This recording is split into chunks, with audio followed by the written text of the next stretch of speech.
should be good. I know one more Phantom Wave.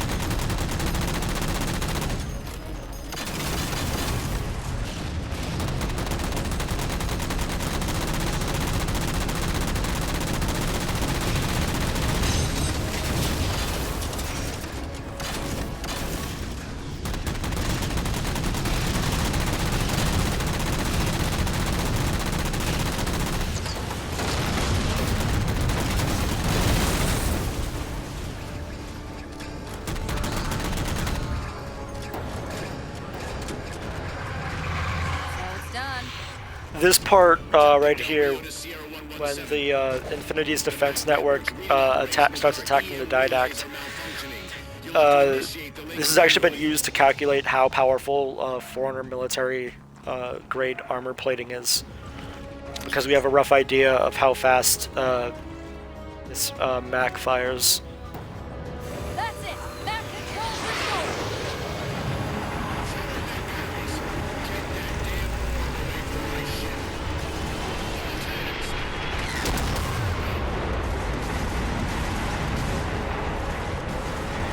Those, The Didact's retreated. Del Rio to Infinity, all hands.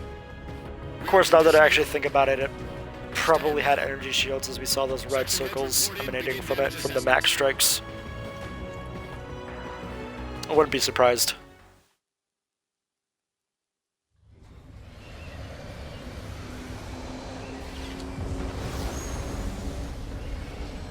What I want to know, people, is where the hell did those things come from? It's possible that they're native to Requiem, or whatever counts as native for a Forerunner AI. We've never seen this type of offensive reaction from any of the other installations. Other installations? Mr. Lasky. Infinity's mission has been to locate the remaining Halo rings and establish permanent bases to start the decommission. We got locations up and running around installations. So he mentions 5 and 3, some setbacks. Delta Halo and Gamma Halo, but Humanity has also discovered oh gosh, what is it? Zeta Halo by this point as well, which is Installation 07. Presumably he doesn't mention Installation 07 because they haven't established a research base out there yet. A dedicated research base, at least. Mr. Lasky, you take point. I will put you on the ground in 60.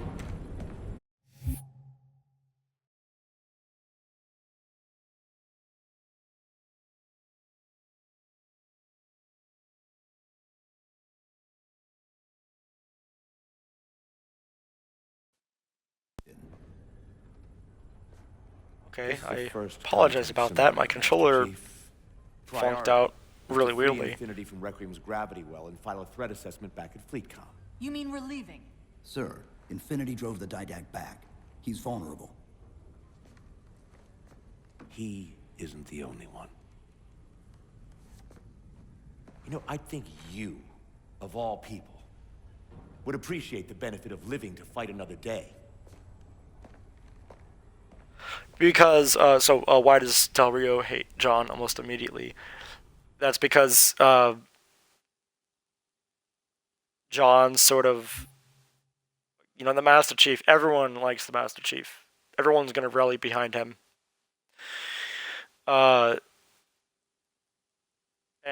not the Didact, jeez, Del Rio, he might as well be the Didact, but Del Rio is concerned about humanity's shit, about Infinity, partially because it's the reason why humanity has been such a powerful force in the post-war era.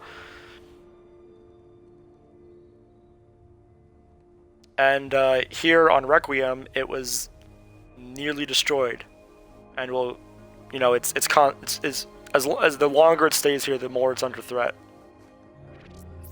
Especially since it doesn't have any energy shields right now. They're offline. The air corridor to the gravity well is blocked. As Del Rio will mention just now. Cannons. Infinity shields are still down.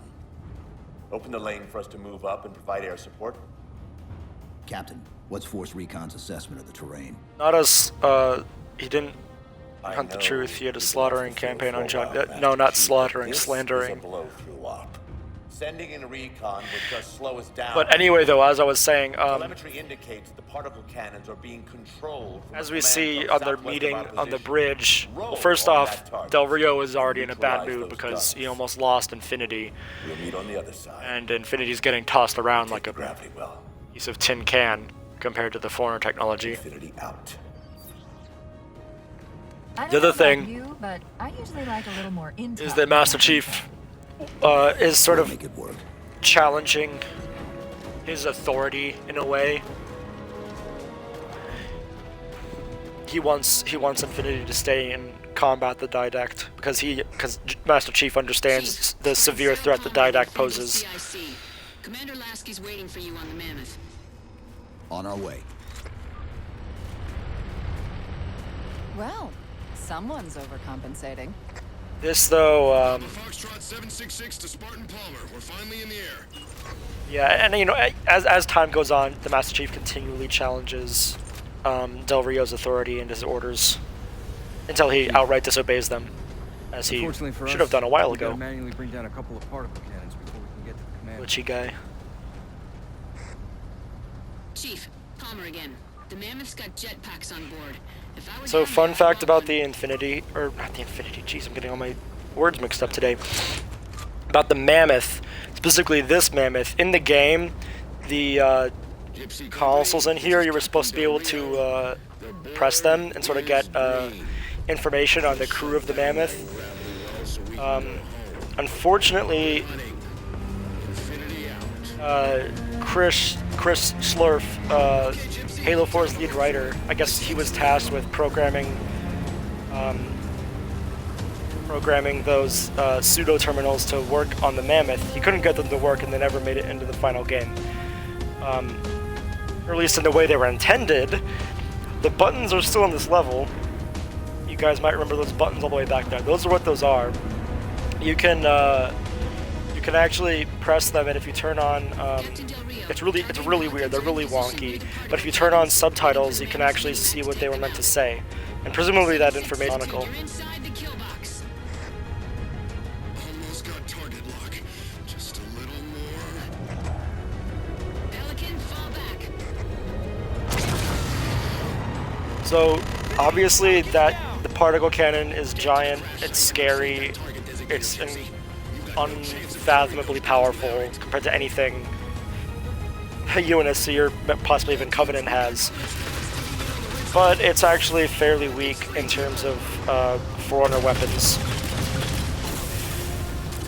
Requiem, being the headquarters of the Forerunner military, used to be significantly. He used to have significantly more fortifications and weapons and such. But before the Forerunner Flood War ended,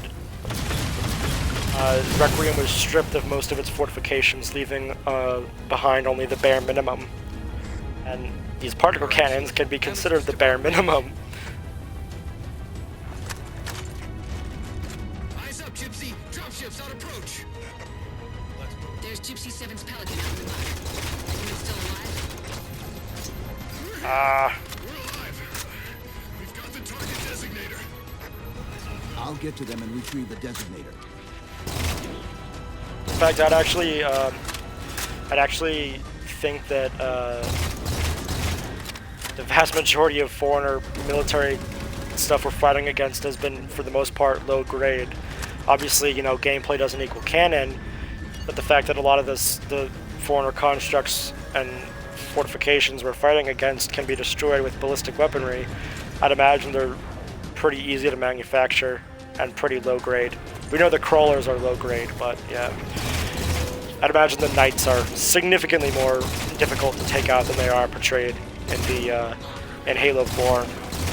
Specifically the gameplay and Spartan Ops. Spartan Ops is really wonky with the lore, if you guys haven't noticed, in terms of like how, you know, energy shields aren't showing up where they should be.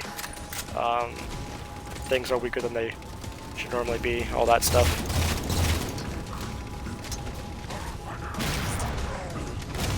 I didn't think anyone would hear me.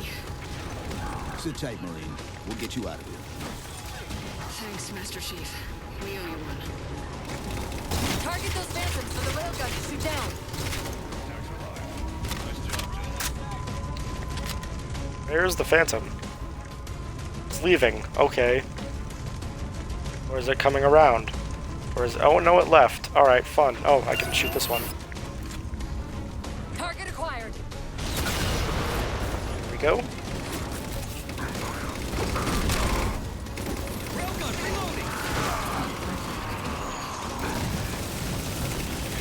Sort of a comparison between the Ghost in Halo 5 and the Ghost right here.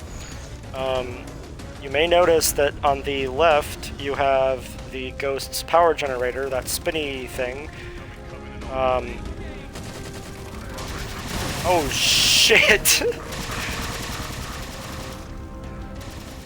It's only on one side of the Ghost though, in all these Halo games. In Halo 5, it's gonna be... Oh, fun. In Halo 5 though, it's gonna be on both sides of the Ghost.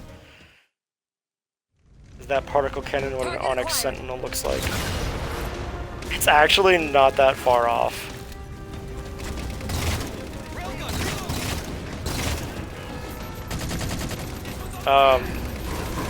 It's not that far off. The arms would be cylindrical rods, and the center would be spherical with an eye, obviously. And much smaller. People often ask why Onyx Sentinels weren't mass-produced, considering how powerful they were in the Ghosts of Onyx.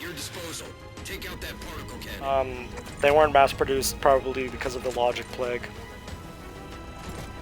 Can you imagine if those Sentinels were turned against the Forerunners? It'd be awful.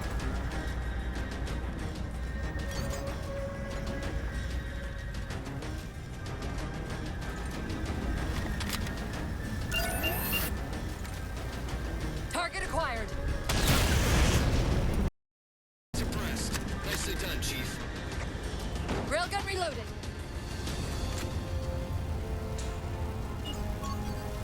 I love that line to the Marine from John, "We'll get you out of here," shows him sort of how he is in the lore. Yeah, no, everyone is all like, Chief has emotions, that's not how he's supposed to be. Which is complete bullshit, because Halo 4 is actually the first Halo game where the Master Chief's character lines up with how he is in the books. I'm on it, Commander. Which is freaking awesome, finally.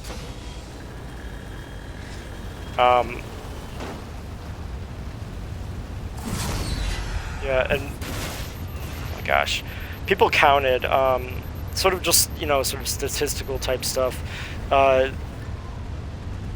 So in Halo 4, Chief has about 200 something lines of dialogue.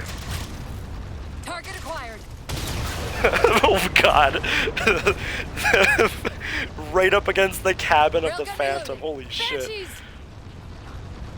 Banshees. Yeah, so, sorry, in Halo 4 he had about 200 lines of dialogue. Halo 2, he only had 30 lines of dialogue. And yeah, so it's pretty pathetic. Is the amount of dialogue he's had in the Bungie games. So Halo 4, a single game, actually has, you know, more lines of dialogue than any of the other games that Master Chief has been in combined. The far side of this canyon. I'm seeing 3 power sources. Shut them down so the Mammoth can move through.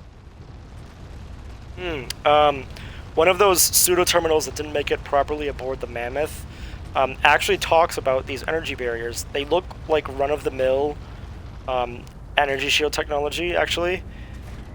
But it's actually rather interesting because the pseudo-terminal mentions that they're actually like it's really similar to Forerunner technology, Forerunner energy shields or whatever, or hard light or something, something to that extent. I don't know.